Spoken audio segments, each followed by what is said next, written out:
Yeah, yeah. I'm living my best life. Made a couple M's, you know. Said I'm living my best life. Said I'm living my best life. Hello, everybody. Welcome back to my channel, Random Opinions, Reaction, and Reviews. And if you don't know who I am by now, you gotta get with the program.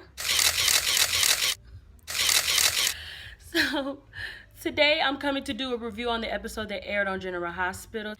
Today's date is July 29th. So, without further ado, let's go ahead and get into it. So, today we open up with scenes between Franco and Drew, and they're sitting at Aurora. As Franco is worried about this whole psychic mess that's been going on. He's gotten 2 messages from psychics both times that he's seen them, and he's wondering what is this message, because the second psychic, Chelsae, told him, basically to don't take that ride. And so he's asking Drew, like, what do you think that means? And Drew is saying, look, get out of your own way, don't rob yourself of happiness. And so somewhere along the line, Drew's assistant comes and knocks on the door, and she brings in a bunch of stuff that Oscar wanted Drew to have, and it's Drew's medals that he achieved while he was in the military. And what happened was, back in February sometime, Oscar had Drew's assistant have Drew sign some papers. He thought he was signing papers for Aurora, something to do with Aurora, but really it was to get his medals. And she's like, am I fired? And he says, no, you're not fired. You get a raise, and on top of that, you get extra vacation. So he gifted her because, you know what, he wasn't expecting this. And he just was like, that kid, Oscar had all his ducks in a row. That's why it's hard for him to believe that he just willingly gave his shares to Shiloh. So Franco and Drew, they're looking at the different medals that he accomplished, and Shiloh ends up coming up because out of all the medals that he won, there was one that he won for putting himself out there in the line of danger, in the line of duty to save civilians. And he's like, oh, well, you know what? That's the one thing that I shouldn't have did. Like, I'm not a hero because of that. So Franco's pretty much stroking his ego, telling him, look, you did what you have to do. It's not your fault that this guy is a screwed up person. You are a compassionate person, you're kind, and you go out of your way for people. And it's a shame that this guy took advantage of that. So they get to talking about what Shiloh knows, and, Drew is like, there's no way possible I could ever be this dude's friend, right? Like, he's got to be keeping something from me, or he was probably working me to see how much I knew. And Drew wants to know, he's like, man, I just really wish I had leverage over him to get those shares back, for his son. He just thinks about how Shiloh took advantage of Oscar, and it ticks him off, and he has every right to be upset. We have scenes today with Chelsea and Ava. These scenes were weird. Like, on one hand, I like the psychic storyline, and on the other hand, it's like just weird. Like, I don't know, do people really go through this? Like, I know I've heard of people grieving and wanting to reach out to the afterlife and see if their relatives are okay, but only time I've heard of that is when the person has been a fraud and they end up going to jail for taking advantage of somebody's grief. I've never really actually heard of being able to, like, communicate with the afterlife. Like, I know it's possible just because I do believe in those things, but this storyline is just so peculiar. Like, it's a step on the fictitious side to me. So Chelsea is talking to Ava. They're walking in a park, and I thought this was nice because we were able to see some new scenery. So Ava brought Chelsea to the park because Kiki loves to run there, and Chelsea, she starts seeing all these people in the afterlife. She sees Helena Cassadine, you guys. And Helena is reaching out to her like, hey, you knew my grandson was trying to kill me. And Ava's like, I'm not trying to reach out to her. And so she also sees Connie, Falconeri, and AJ. And Ava's like, forget about them. I don't want to talk to them. I want to talk to Kiki. That's who I want to talk to. And so Ava, in her head, she feels like she's made a step towards progress in doing this photo shoot and the cover of Crimson and being outed in front of the public eye. And Chelsae also lets her know, like, look, that was a good move to make despite what you think, because now you were able to put everything out there, and it doesn't matter if people judge you or not.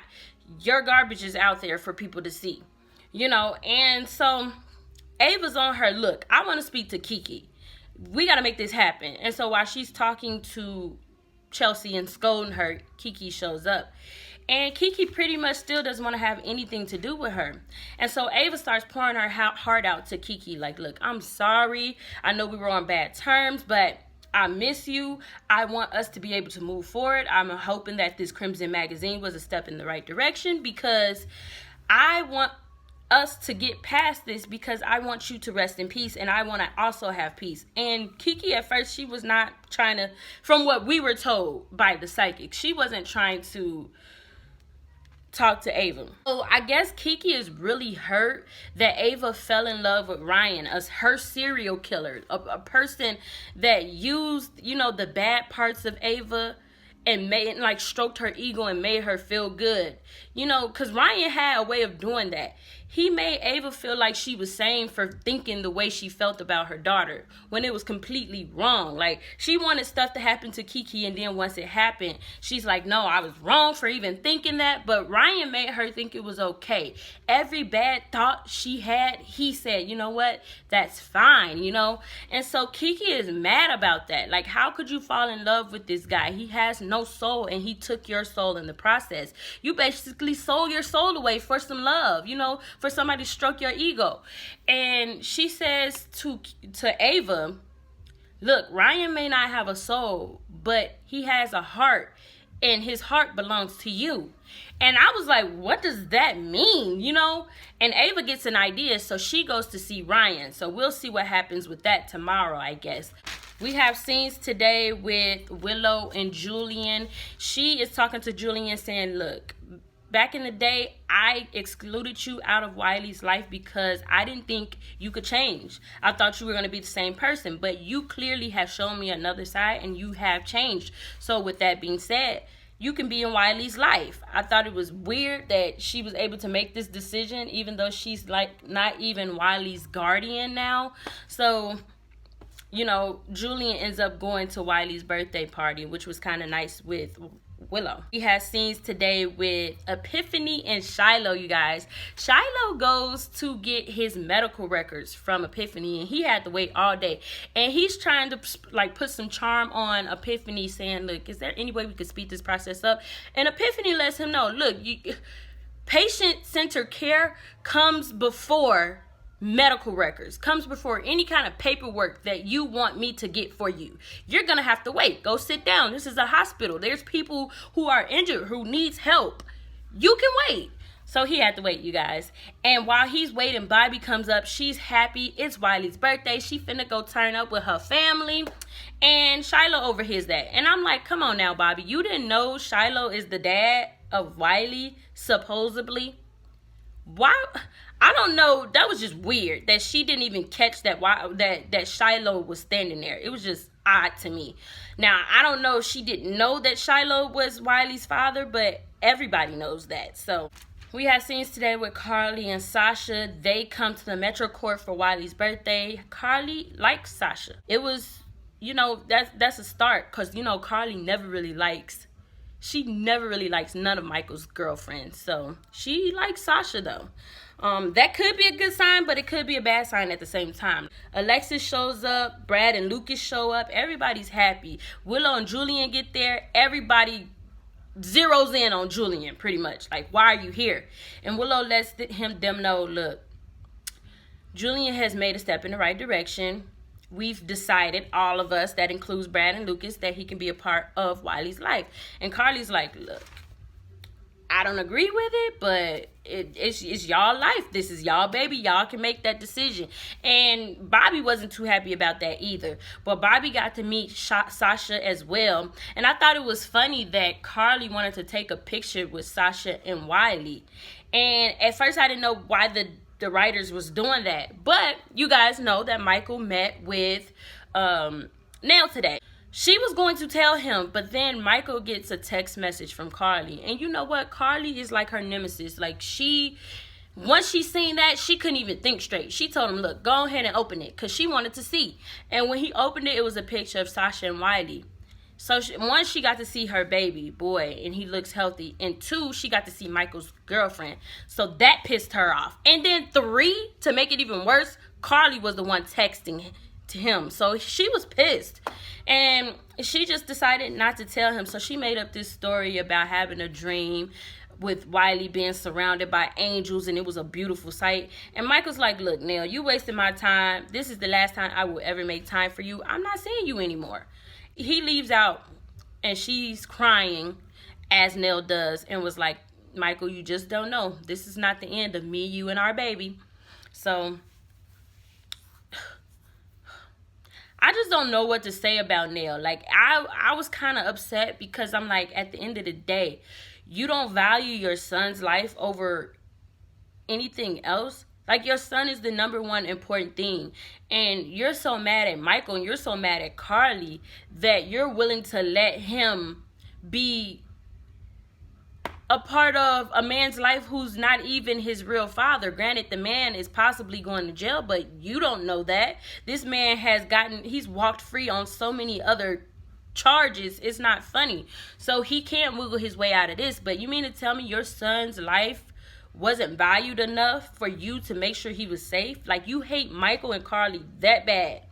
That bad? Come on now. And then I'm thinking, like, this storyline is just so stupid, because the whole reason why she wanted Wiley with Brad and Lucas was so that Carly and Michael would never see the baby. But Carly is Lucas's sister, for heaven's sakes. Bobby is Lucas's mom, for God's sake. And freaking Michael, like, he's the baby's godfather. So what are you doing this for again? Because the people that you didn't want around Wiley see him every day on a daily basis.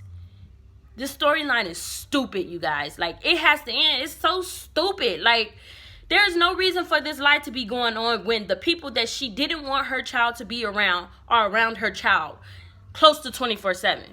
Stupid. I'm done with my rant. We have scenes today with Nelle and Harmony. Nelle comes back, and Harmony's like, did everything go good with your baby father? And Nelle says, you know what? Michael doesn't deserve to know any secret that I have about my child. I'm going to leave it at that. But she wants to make it clear that Wiley is going to be safe. So she tells Harmony, you have to do whatever you have to do to make sure that child is safe and doesn't get in the hands of Shiloh. And Harmony says, look, I'm testifying. It looks like he's going to be going away. We also have scenes today with Shiloh and his public defender. And she tells him pretty much, you know what? You got all this stuff against you. Everything, like, everybody's going to be testifying against him. There's no way he can wiggle himself out of these charges. She says, you might as well take 20 years as a plea deal with eligible for parole in 14. And he says no, pretty much. Like, you have to have faith, you know, that like, he's so spiritual type. And she tells him, look, that's all I can do for you. And so he has to think about it. But while he's thinking about it, he gets, like, visuals and flashbacks of Drew, talking to Drew about the flash drive and how he doesn't have any memory. And then he goes somewhere and he calls somebody and he tells them that he has a job for them. I'm like, what is that? What is the job? Like, now I want to know. I don't know what the freaking job is. So I think it has been confirmed by Billy Miller's manager that he will not be renewing his contract at General Hospital. I know some of you are happy. At the same time, like, I know I said I was going to post a video about how I end up falling in love with J. Sam. And I will do that on my own separate time. But I would just say Billy Miller is one of the reasons why I fell in love with the OG Jason and Sam. Like, Steve Burton's portrayal of Jason and Kelly Monaco's portrayal of Sam. Like, I fell in love with them because of Billy Miller. It's weird to say, but that's literally how it happened. And like I said, one day I'll get around to explaining how that happened. But I'm going to be sad to see him go, because I feel like they could have did so much with his character. Drew Kane had so much potential. Like, yes, he wasn't Jason anymore, but he had the opportunity to develop a character from scratch. And I feel like that's a good thing when you come in as an actor and you have your own character versus picking up in somebody else's shoes and portraying a character that they no longer can portray. And that's what happened with Billy Miller. He started acting out Jason and he got all these comparisons to Steve Burton. And that then we had this whole war, who's better as Jason, Billy Miller or Steve Burton. And Billy Miller has a lot of fans that still are in denial and wanted him to be Jason. But at the same time, I'm gonna be sad to see him go because, like I said, he has so much potential. So I wish him luck in his future endeavors. We shall see what happens. Stay tuned. So then freaking Shiloh comes to the Metro Court. And one, I'm just wondering, how did he get in? I thought this was a private party. So how was he able to just walk into Wiley's party? He walks in and, everybody's pissed that he's there.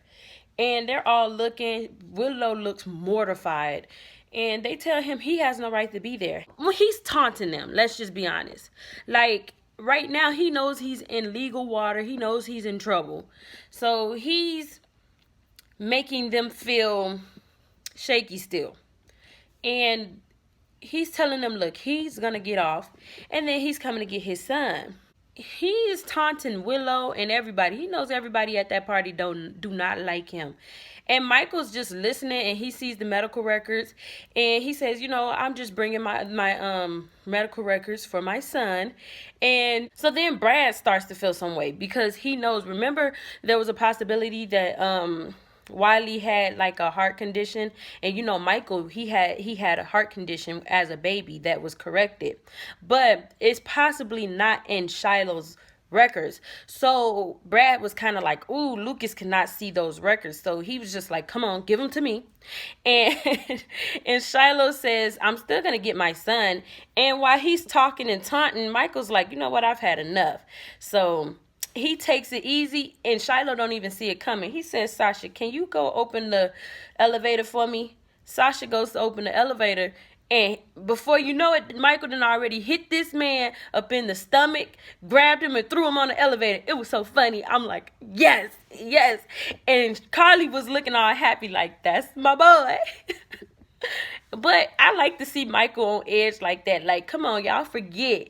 Michael's grown up around Jason and Sonny all his life. He has an edge to him. So it was nice to see that edge today. And it was something more than him just pushing Shiloh. We actually got a punch and then the way he fixed his suit and everything, like, come on, let's finish celebrating Wiley's birthday like nothing had ever happened. It was so funny. Like, that moment was hilarious. I have to say that was my favorite moment of the day. Brad and Julian, they whispered how Lucas could never see those records. So, Brad is on edge. He gonna lose everything, and rightfully so. He deserves to lose everything after this lie that he's been keeping up. But yeah, that's all that happened on today's episode. You guys let me know in the comments below how you felt about today's episode. What was your favorite scene? Anything that you disagreed or agreed with me on? I want to know it all, baby. So don't forget to give me a big thumbs up, like, comment, and subscribe. And I will see you later. Bye. I finally made my mind, know that I can't go back broke. They saying that my time up, my back against the rope. I hustle, got my grind, know that when I make